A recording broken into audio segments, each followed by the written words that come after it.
It's time to bring you an expert's take on the insider trading investigation from a lawyer who has seen securities fraud on both sides of the courtroom. Dan Horwitz was the co-counsel for scam artist Bernie Madoff. He also spent 10 years as a prosecutor in the Manhattan DA's office. Dan is now at Lankler and Carragher here in New York City. Dan, I've been talking to some hedge fund people. They're scared because what they're concerned about is that the government or the attorney's office, the U.S. Attorney's Office, is moving the goalposts the way Eliot Spitzer did with insurance brokerage. You used to be able to kick a field goal from 40 yards. Now, all of a sudden, you can't any longer because they're redefining, or they feel like insider trading is being redefined. Do you get that sense? Look, Eric, I think the key here is what's the difference between good, solid research and crossing the line? I mean, the key in an insider trading case is material, non-public information.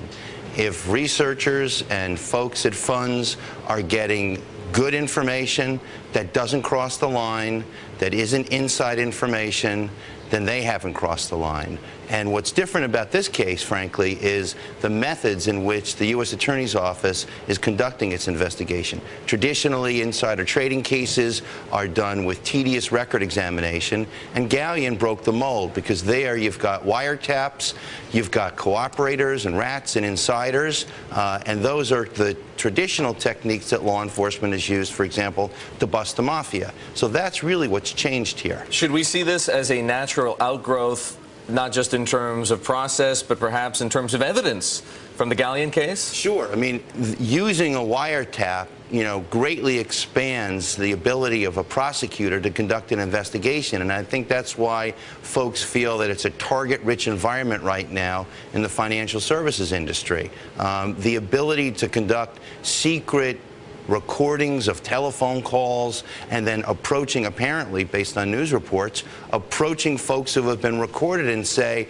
hey, I've got you on tape, and your best move is to cooperate with us. And they begin to flip people, that is to get them to cooperate with the government's investigation, and suddenly they've got a whole network of information coming in that they didn't have access to before. It really feels, though, that this case, if you can call it a single case, it probably isn't, though, has some serious momentum behind it. Galleon was pretty extraordinary, but look at some of the names that are beginning to be involved in this case. Do you have any sense how big it might get? I mean, given what has happened in the last couple of days, as you say, you've got the top names of the top funds, in the country. And, there's been a foreshadowing that this was coming. It wasn't just Galleon that foreshadowed this, but the U.S. Attorney in the Southern District, the man who's actually in charge of this investigation. Preet Bharara. Right. Gave a speech about a month ago at a bar association here in New York City, and in essence, served warning, right? He said, here's a bow shot, it's coming. We're coming. We've been at this. Get ready. We're on our way. Dan, one quick question before we go. You talked earlier about drawing the line.